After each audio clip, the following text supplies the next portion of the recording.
നിങ്ങൾക്ക് രണ്ടുപേർക്കും എന്നും നല്ലതേ വരൂ. അച്ഛാ, എനിക്കൊരു കാര്യം പറയാനുണ്ട്. പറയടാ. അത് എന്തെങ്കിലും ഉടനെ ചെയ്യണമെന്ന് മോനോട് പറയണം. ഇനി വൈകിയ എല്ലാം കൈവിട്ടു പോവും.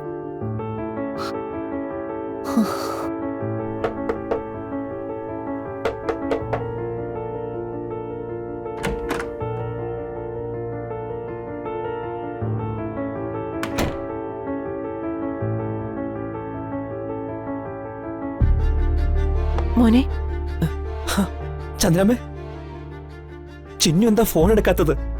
ഞാൻ എത്ര തവണ അവളെ ഫോണിൽ വിളിച്ചു. അവക്ക് എന്താ പറ്റിയത്? ഹോസ്പിറ്റലിൽ നിന്ന് ഡിസ്ചാർജ് ആയി ഒരാള് വീട്ടിൽ വരുമ്പോഴേക്കും തിയേറ്ററിൽ വെച്ചിരിക്കുന്ന പോലെയല്ലേ മഹിയും ദക്ഷയും ഒന്നിച്ചുള്ള ഫ്ലെക്സ് കണ്ടത്. അത് കണ്ട പിന്നെ അവക്ക് സംസാരിക്കാൻ തോന്നോ? ചിന്നു ആകെ തകർന്നിരിക്ക. പക്ഷെ ചിന്നു എന്നോട് സംസാരിച്ചില്ലെങ്കിൽ ഞാൻ എങ്ങനെ എന്റെ മനസ്സിലുള്ള കാര്യങ്ങൾ അവളോട് പറയും? അവക്കെല്ലാം അറിയാം.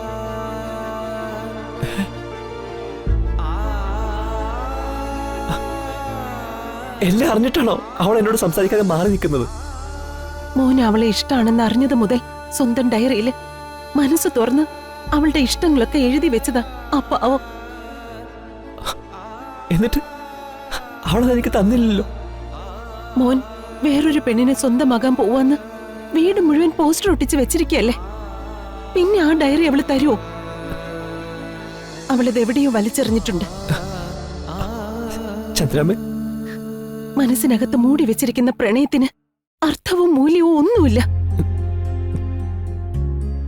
ഒരാൾക്ക് ഒരാളോട് ഇഷ്ടം തോന്നിക്കഴിഞ്ഞ അത് തുറന്നു പറയണം. അതിന് കഴിവില്ലാത്തവര് പ്രണയിക്കാൻ പോവരുത്. ചന്ദ്രമ്മേ, ഞാൻ ഇഷ്ടപ്പെട്ടുപോയി. ഇനി എന്നെ ചിന്നുനെ മറക്കാൻ ഈ ജീവിതത്തിൽ എനിക്ക് പറ്റില്ല ചന്ദ്രമ്മേ. എങ്കിൽ ഇനിയെങ്കിലും അവളെ മാത്രമേ കല്യാണം കഴിക്കൂന്ന് എല്ലാവരും കേക്ക് തുറന്നു പറയണം. അതിന് പറ്റോ?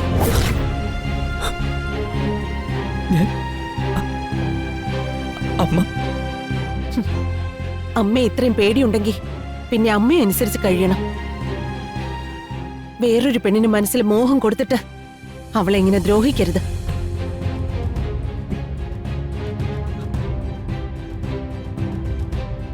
മനസ്സിൽ നീരും ആത്മാർത്ഥതയുമുള്ള ഒരു പെണ്ണ് ഒരാളെ ഇഷ്ടപ്പെട്ട് കഴിഞ്ഞ പിന്നെ മറ്റൊരാൾക്ക് ആ മനസ്സിൽ പിന്നെ അവളെ സ്ഥാനം കൊടുക്കില്ല.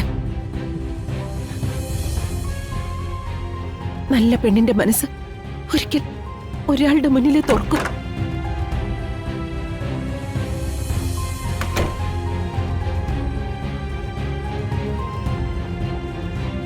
മോനെ, അർജുനെ പോലെ നീയും ഇപ്പോ വിവാഹിതനായി ഒരു കുടുംബനാഥനാവാൻ പോവാ.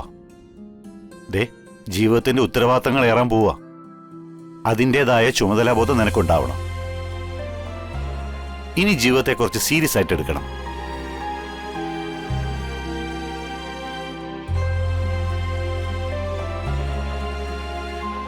ചന്ദ്രലേക്ക് ഇന്നെന്തായാലും എന്റെ മകന്റെ സൗന്ദര്യം കണ്ട് ആരെങ്കിലും കണ്ണുവയ്ക്കും. നീ അവനൊന്ന് കരുതൊട്ട് കൊടു.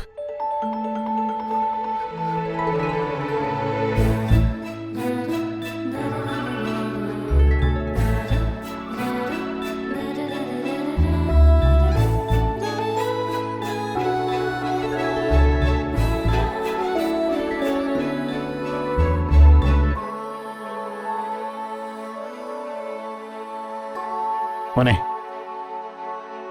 നിനക്ക് ഈ കല്യാണത്തിന് താല്പര്യമില്ലാന്നുണ്ടോ?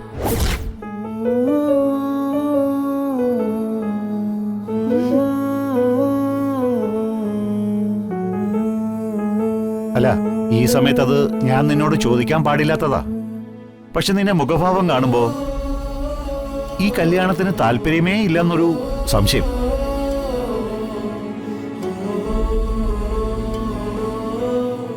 അതാ ഞാൻ ചോദിച്ചത്. നിനക്ക് ഈ കല്യാണത്തിന് താല്പര്യമില്ലാന്നുണ്ടോ?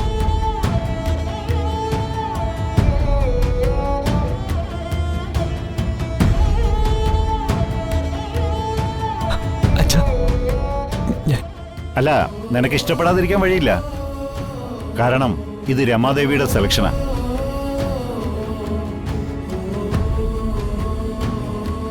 എല്ലാവരുടെയും മനസ്സറിഞ്ഞ് ഓരോ കാര്യങ്ങൾ ചെയ്യാൻ രമയോട് സാമർത്ഥ്യം മറ്റാർക്കുമില്ല. നിനക്ക് വേണ്ടി അവളൊരു പെണ്ണിനെ കണ്ടുവച്ചു എന്ന് വെച്ചാൽ അവളേക്കാൾ നല്ലൊരു പെണ്ണിനെ നിനക്ക് വേറെ കിട്ടില്ല എന്ന് 100 തരം.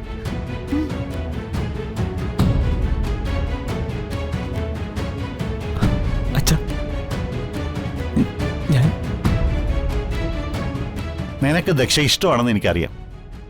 അല്ലെങ്കിൽ അവള് പഠിക്കുന്ന കോളേജിൽ തന്നെ നീ ഗസ്റ്റ് ലെക്ചറായിട്ട് കോളേജിൽ പോവില്ലല്ലോ. എന്നാലും നിന്റെ മുഖം കണ്ടപ്പോ എന്തോ ഒരു സംശയം, അതുകൊണ്ട് ചോദിച്ചാ.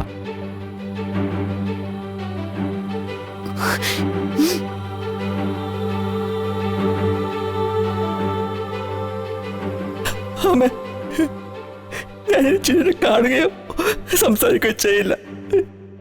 അമ്മയുടെ ആഗ്രഹപ്രകാരം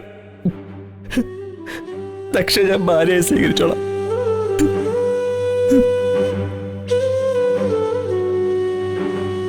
ഫോട്ടോയിൽ കാണുമ്പോൾ തന്നെ വ്യക്തമായിട്ട് മനസ്സിലാവുന്നുണ്ട്, നീയും ദക്ഷയും നല്ല ജോഡി തന്നെ.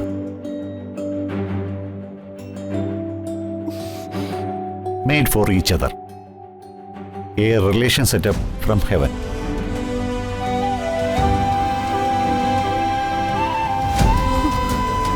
നിങ്ങൾക്ക് രണ്ടുപേർക്കും എന്നും നല്ലതേ വരൂ.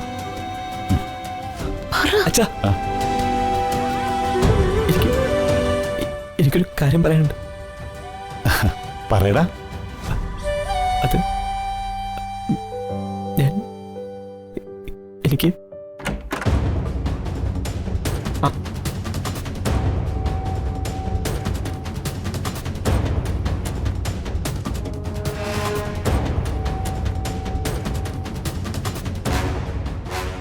ചന്ദ്രലേഖേ, ഇന്നത്തെ ഫംഗ്ഷന് പാലട പ്രഥമൻ പറഞ്ഞിരുന്നു. ഞാനത് ഏർപ്പാട് ചെയ്യാന്നും നീ പറഞ്ഞാണല്ലോ. ആ കാര്യത്തെക്കുറിച്ചായിരിക്കും ചർച്ച.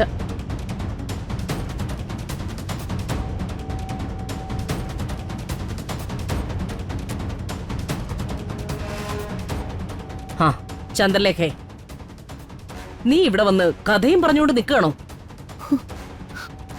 താഴെ ഗസ്റ്റുകളെല്ലാം വന്നിരിപ്പുണ്ട്. നീ ഇവിടെ നിന്നാ അവരെയൊക്കെ ആര് ഗവനിക്കും? ചെല്ലങ്ങോട്ട്.